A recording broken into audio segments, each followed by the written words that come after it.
Урматтуу замандаштар, Москвадагы кардиодом бул кеңири профилдеги заманбап медициналык борбор.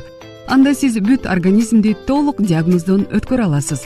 Жогорку категориядагы тажрыйбасы мол дарыгерлер, хирургия, гинекология, кардиология, стоматология, терапевт, лор, окулист, УЗИ, неврология жана башка адистер, клиникада диагностика бөлүмү, лаборатория. Лабораторияларды заманбап шаймандары денедеги кандайдыр бир орну так аныктоого мүмкүндүк берет. Медициналык биздин дарыгерлер кардарлар үчүн бардык багыттар боюнча квалификациялуу жардам көрсөтө алышат. Кардиодом медициналык борбору сиздердин кызматыңыздарда. Биздин дарек метро Добрынинская, улица Балавая 32-75, метродон 2 минут. Биздин байланыш номерлер 8925 492 13 14, 8925 723 54 68. Орусия мигранттар боюнча статистикасын жарыялабай калды. Орусиянын Росстат мекемеси өлкөдөгү миграциялык абал тууралуу ай сайын жарыялап келген статистикалык маалыматын эми чыгарбай калганын 1 ноябрда Свобода радиосу демограф Адис Алексей Ракшанын жазганына таянып кабарлады.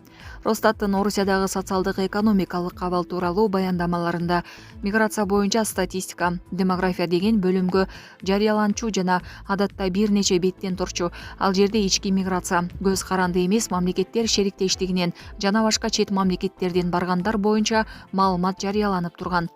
Быйылкы жылдын январь-сентябрь айларында соңку статистикасында Росстат демография тууралуу бөлүмдө бир эле бет кылып кыскартып жазды. Миграция боюнча маалымат методологиялык түшүндүрмө катары гана келтирилди. Демограф Алексей Ракшанын айтымында акыркы жарыяланган миграциялык статистика Орусияга киргендер менен бул өлкөдөн чыккандардын саны дээрлик бирдей болуп турганын көрсөткөн. Адистин пикиринде Росстат эми калктын жалпы саны боюнча маалыматын да чыгарбай калышы ыктымал.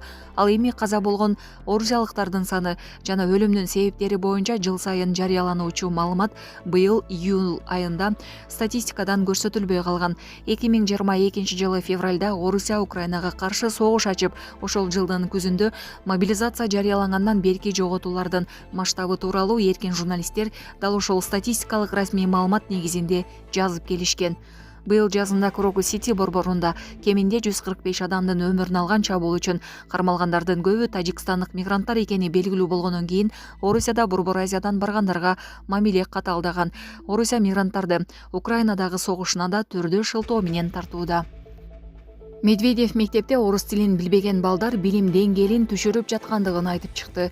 Орусиянын коопсуздук кеңештин төрагасынын орун басары Дмитрий Медведев орус тилин билбеген мигранттардын балдарын мектепке кабыл алууну токтотууга мезгил келгендигин айтып, алардын кесепетинен жалпы билим деңгээли жабыркап жатканын билдирди. Бул туурасында чет элдик басылмалар жазышты. Маалымдалгандай, анын миграция саясаты боюнча кеңешмесинде сүйлөгөн сөзү социалдык баракчаларына жарыяланган. Көп талкууланган жагдай бар. Бул мектептерге жана башка окуу жайларга балдардын орус тилин билбестен барып калгандыгы, мындан жалпы билим деңгээли жабыркайт. Муну да баары билет. Жана токтотууга убакыт келди, деди ал.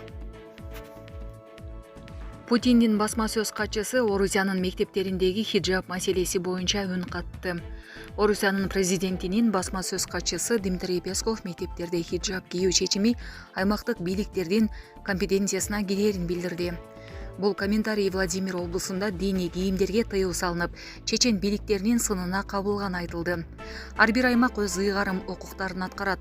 Биз бул талкууга катышпайбыз деп жооп берген Песков Кремлдин мындай чечимдерге кийлигишүүсүнө ниети жок экенин кошумчалап. Буга чейин Чеченстандын муфтийи Салах Меджиев Владимир облусундагы мектептерде хиджаб кийүүгө тыюу салууну абийир жана дин тутуу эркиндигин кепилдеген, Орусиянын конституциясын бузуу деп атаган. Диний лидер өз билдирүүсүндө документте исламдык кийимдер өзгөчө белгиленип, муну диний негизде басмырлоо деп баса белгиледи. Буга чейин Владимир облусунда билим берүү министрлигинин 25 октябрдагы чечими менен мектептерде диний атрибуттарга, анын ичинде хиджаб жана никап кийүүгө тыюу салынган. Департамент светтеги өлкөдө чиркөө мамлекеттен бөлүнгөнүн мектеп формасы диний символдорду камтыбашы керектигин билдирген. Орусия Донецктеги дагы 3 айылды көзөмөлгө алганын жарыялады. Орус аскерлери Донецктеги Леонидовка, Новоукраинка жана Шахторский айылдарын көзөмөлгө алышты. Бул тууралуу Орусиянын Коргоо министрлигине таянуу менен РБК басылмасы жазды. Леонидовка административдик бөлүнүшү боюнча Горловка шаардык округуна кирет. Кагылыш болгонго чейин айылдын калкы жүздөй киши болгон. Новоукраинка жана Шахторский айылдары Донбасстын түштүк бөлүгүндөгү Курахов шаарынан 20 чакырым түштүктө жайгашкан. Жалпыстан бул аптада орус бөлүктөрү 10 калктуу пунктти ээледи. Алардын арасында Донбасстын түштүк бөлүгүндө жайгашкан Селидово жана Горняк деген 2 шаар бар. Израиль армиясы буунун палестиналык качкындар борборун талкалады. Израилдик бульдозерлер буунун палестиналык качкындарга жардам көрсөтүү жана иш боюнча агенттигинин жакынкы чыгыштагы Иордан дарыясынын жанындагы кеңсесин талкалады. Бул тууралуу чет элдик басылмалар жазышууда. Маалым болгондой, лагерде жолдор, суу, электр тармактары да талкаланган. Тилекке каршы бул кеңсени мындан ары колдонууга болбойт. Бул гуманитардык жардамды кабыл алууну кыйындатат деп айтылат маалыматта. Ал жерде 15 миңге жакын палестиналык качкындар кеңсенин кызматтарынан, анын ичинде саламаттыкты сактоо, социалдык коргоо, билим берүү жана санитария кызматтарынан пайдаланышчу.